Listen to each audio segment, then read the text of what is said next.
the L.A.B room.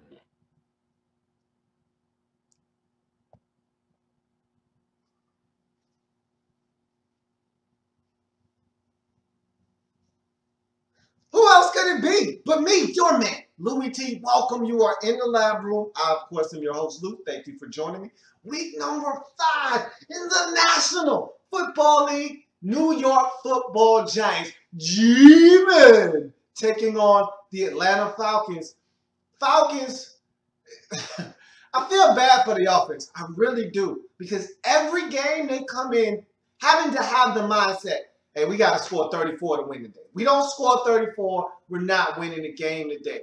And that's no way to live in this league, but that's the fact of the matter in Atlanta right now. That's the fact of life, is that they can't win unless they score over 30 points because this defense is stopping no one. And so right now, the Falcons are being put in a tough situation offensively where they feel like, hey, we got to score in just about every possession or else we're going to lose the football game. Meanwhile, you look at the New York Giants, and here's a team start the season 0-2. They've won 2 in a row. They've looked really impressive in doing so. They're playing with a lot of momentum and a lot of confidence now. And Ben McAdoo's offensive system starting to kind of fall into place. Now you're getting ODB at receiver, your first-round pick, being unveiled for the first time in 2014. So things are on the up and up for this Giants football team. Could they get a huge win heading into a monumental NFC East matchup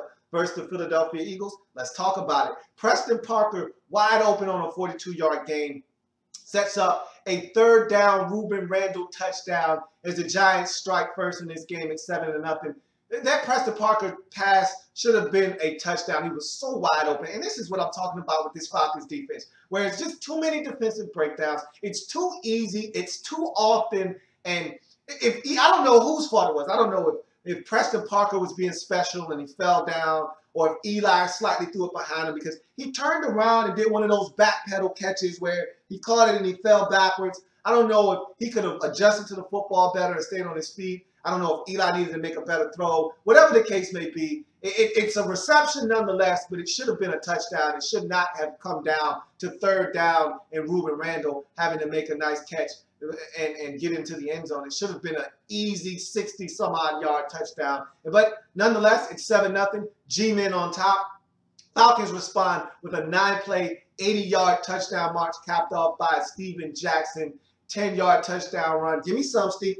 Ha! Give me some, Steve. It's 7-all in this football game. That's the end of the first quarter. We move on to the second. Preston Parker fumbles on the ensuing kickoff. It's recovered by the Falcons. Right here, if you're Atlanta, you need a touchdown. You can't kick a field goal right here. You can't afford to leave points on the field. You've got to get 7. Knowing that your defense is going to give up 30-plus in this game, you need 7 right here. And they settle for a field goal. It's 10-7. These are the type of situations that you know are going to come back to haunt you if you are the Atlanta Falcons. Knowing how your defense fares each and every week, you need to be able to get this in the end zone. They cannot. It's 10-7.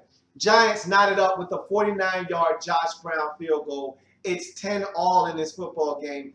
Falcons have to settle for a field goal with 3 seconds left in the first half. They take a 13-10 lead into the halftime break. This is the problem I have with this Falcons football team right now. Is you get that close to the end zone, we're talking about the 2-yard line. You have to kick a field goal. So we're talking about a 20-yard field goal. This is the problem I have. With Tony Gonzalez in the past couple of years, these are touchdowns. You don't find ways to have to kick field goals. You find ways to get in the end zone when you had Tony G. Now that Tony's no longer on the football team, I need Levine Toilolo to step up. I need Levine Toilolo to step up. He's 6'8". This is why you have him. He needs to get in the end zone. You got to find a way to score touchdowns. This team can't afford to kick field goals. Your defense is not good enough. You got to get in the end zone right here. And so from the 2-yard line, I can't condone it. I can't condone it. I can't justify it. Got to get in the end zone. They don't. Second time the Falcons have been deep in Giants territory, had to settle for a field goal. It's 13-10 at the halftime break. Late third quarter, this guy is amazing. He's so amazing. And of course, I'm talking about Antoine Smith. he needs a nickname now. When you do what he does every single week, number one, Falcons need to get this man to football some more. I need to see more touches for Anton Smith. And I know when you got a good thing, you don't want to mess it up. You don't want to overdo it. You don't want to overuse this kid. But I need to see this guy. Is there a better change of pace back in this league right now than Anton Smith? I don't think so. I think the answer is a resounding no right now. I mean, this kid is dynamite. And because he's so dynamite, because he's making a weekly habit of breaking off and busting off these huge touchdown runs and catches, he's now been christened Ace Boogie. Ace Boogie gives it to him from 74 yards on a simple pass out to the flats, makes a guy miss, and you know, once he turns on the burners, forget about it, he's gone. And the man took off down the sideline. It's 20-10. Right now, if you're the Falcons, you're feeling like, hey, man, we got these boys on the rope. Let's take them out right now. You got them right where you want them. And the Giants right now were in no man's land. Late third quarter, you're down 10. They needed a spark, and they ended up getting it from the newest New York football giant. ODB wide open for a touchdown. Eli Manning overshoots him. That's a tough break. 2 plays later, however, ODB draws a PI on the cornerback Robert Alford, sets up the Giants in some prime field position, and that leads to a 3-yard Andre Williams touchdown. It's now 20-17, so just like that, Giants right back in this football game as we head to the fourth quarter. ODB, Atlanta Zoo, shame on you when you step to the old dirty Beckham. Gets his first NFL touchdown. Congratulations, my man. First game, and he shows up and shows out with a magnificent catch. Goes up, high points the football, snatches it out of there. We knew he had some great hands. I mean, one of the best route runners coming into the draft and into the league, and he showed his hands. Eli gave him a chance to win a one-on-one matchup. The Falcons said, hey, Victor Cruz. Victor Cruz! It's not going to be Victor Cruz. They won't let Victor get him in this game. Well, Odell Beckham Jr. said, hey, I'll take care of that thing. One-on-one matchup, he wins. He gets it done, catches the touchdown, gives the Giants the lead at 24-20. Josh Brown then tacks on a 50-yard field goal to make it 27-20. And then the Falcons go for it in desperation mode. Go for it on 4th down and 1 deep in the Giants' territory. Aren't able to pick it up as Matty Ice is sacked and fumbles the football by Jonathan Hankins, or excuse me, he's just sacked by Jonathan Hankins. It's a turnover on downs. Giants get the football, add a late field goal, and win this football game 30-20. Big win for the Giants. You're down 10 late in the third quarter, and you're able to mount a comeback and get it done. That's what good football teams do. They find a way to win. And if you're the Atlanta Falcons, it's the same old story. It's old. It's getting old at this point. You know, the offense plays well enough for you to win. And yes, 20 points isn't that much in this league. The offense could have done more, but 30 points given up on the defensive side. It's not like the offense went out and turned it over 3 times, including 1 going to the crib.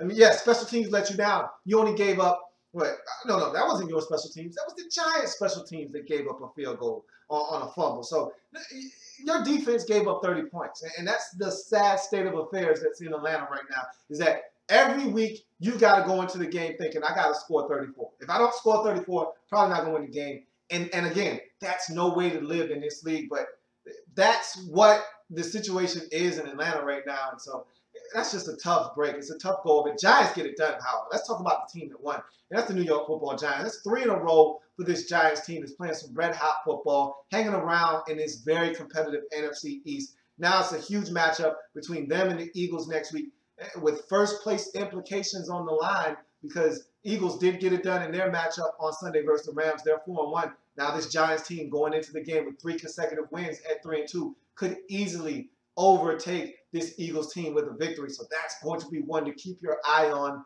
next week. Big win for the G-Men at home. Tough loss for the Falcons again.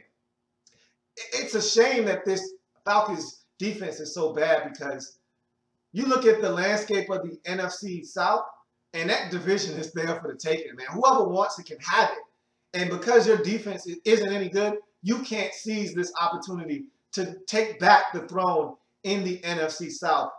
It's a damn shame, but that's the way the cookie crumbles in the National Football League. So that's going to do it for Falcons Giants. I thank you for joining me. If it happens in the National Football League, whether big or small, we cover it all here in the lab room. Come back and join me. If I've got plenty more games to break down in week number 5 in the National Football League. I'll see you in a bit.